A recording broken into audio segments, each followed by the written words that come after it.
ರಾಷ್ಟ್ರವಾಹಿನಿಗೆ ಅಲ್ಪಸಂಖ್ಯಾತರು ಬರದಂತೆ ಮಾಡಿ ಬಿಜೆಪಿ ಆರ್ಎಸ್ಎಸ್ ಮೇಲೆ ಗೂಬೆ ಕೂರಿಸಿ ಕಾಂಗ್ರೆಸ್ ಒಡೆದು ಆಳುತ್ತಿದೆ. ಅಲ್ಪಸಂಖ್ಯಾತ ಪ್ರಾಬಲ್ಯ ಇರುವ ಬೂತ್ಗಳಲ್ಲಿ ಒಂದಕ್ಕೆ ಮತ ಬಿದ್ದರೆ ಮುಂದೆ ಅದೇ ರೀತಿ ಮುಂಬರುವ ದಿನಗಳಲ್ಲಿ ಇದೇ ನಿರ್ಧಾರ ಕೈಗೊಂಡಲ್ಲಿ ವ್ಯವಸ್ಥೆ ಏನಾಗಬಹುದು. ಹಾಗಾಗಿ ಅಲ್ಪಸಂಖ್ಯಾತರು ರಾಷ್ಟ್ರದ ಮುಖ್ಯವಾಹಿನಿಗೆ ಬರಬೇಕು ಎಂದು ಬಿಜೆಪಿ ಲೋಕಸಭಾ ಅಭ್ಯರ್ಥಿ ಶ್ರೀ ವಿಶ್ವೇಶ್ವರ ಹೆಗಡೆ ಕಾಗೇರಿ ಹೇಳಿದರು. ಅವರು ಮುಂದುವರೆದು ಮಾತನಾಡಿ, ಮೋದಿಜಿ ನೀಡುವ ರೇಷನ್, ವ್ಯಾಕ್ಸಿನ್, ಆಯುಷ್ಮಾನ್ ಪ್ರಯೋಜನ ಎಲ್ಲವನ್ನೂ ಪಡೆದುಕೊಂಡು ವೋಟ್ ಮಾತ್ರ ಬೇರೆಯವರಿಗೆ ಅಂದರೆ ಬಹುಸಂಖ್ಯಾತರು ಅದೇ ಯೋಚನೆ ಮಾಡಿದರೆ ಏನಾಗಬಹುದು ಎಂದರು. ಮೋದಿಜಿ ಕಾರ್ಯಕ್ರಮದ ಕುರಿತು ಕಾರ್ಯಕರ್ತರು, ಸಾರ್ವಜನಿಕರು ಹೆಚ್ಚಿನ ಸಂಖ್ಯೆಯಲ್ಲಿ ಆಗಮಿಸಲು ಕಾರ್ಯಕರ್ತರು ಮನೆ ಮನೆ ಭೇಟಿ ನೀಡಿ ಬರುವಂತೆ ಆಹ್ವಾನ ನೀಡಬೇಕು. ಕಾರ್ಯಕರ್ತರು ಮೊದಲೇ ಆಗಮಿಸಿ ನಮ್ಮ ಭಾಗದಿಂದ ಬಂದ ಜನರಿಗೆ ಆಸನ ವ್ಯವಸ್ಥೆ ಮಾಡಿಕೊಡಬೇಕು ಎಂದರು. ಈ ಸಂದರ್ಭದಲ್ಲಿ ಜಿಲ್ಲಾ ಪ್ರಧಾನ ಕಾರ್ಯದರ್ಶಿ ಗುರುಪ್ರಸಾದ್, ಮಂಡಲದ ಅಧ್ಯಕ್ಷರಾದ ಉಷಾ ಹೆಗಡೆ,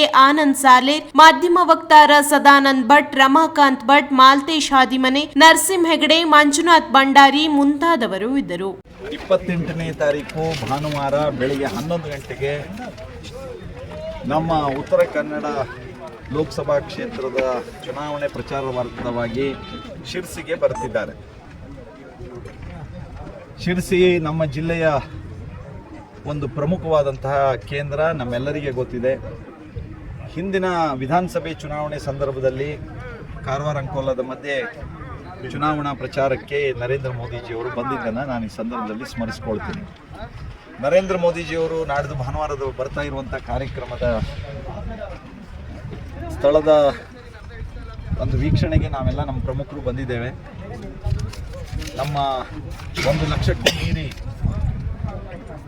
ಸಾರ್ವಜನಿಕರನ್ನ, ಮತದಾರರನ್ನ ಈ ಒಂದು ಪ್ರಚಾರ ಸಭೆಯಲ್ಲಿ ಸೇರಿಸಬೇಕು ಅಂತ ನಾವೆಲ್ಲರೂ ನಿರ್ಧಾರ ಮಾಡಿದ್ದೇವೆ.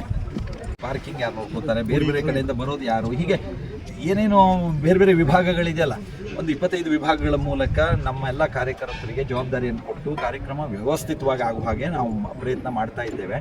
ನಾನು ಈ ಸಂದರ್ಭದಲ್ಲಿ ಒಂದೇ ಒಂದು ಹೇಳೋದು ಅಂದರೆ, ಪ್ರಧಾನಿ ನರೇಂದ್ರ ಮೋದಿಯವರಿಗೆ ಧನ್ಯವಾದ ಸಲ್ಲಿಸಬೇಕು ಅನ್ನುವಂತಹ ಜನಾಭಿಪ್ರಾಯ ಬಹಳ ದೊಡ್ಡ ಪ್ರಮಾಣದಲ್ಲಿ ಕಾಣ್ತಾ ಇದೆ.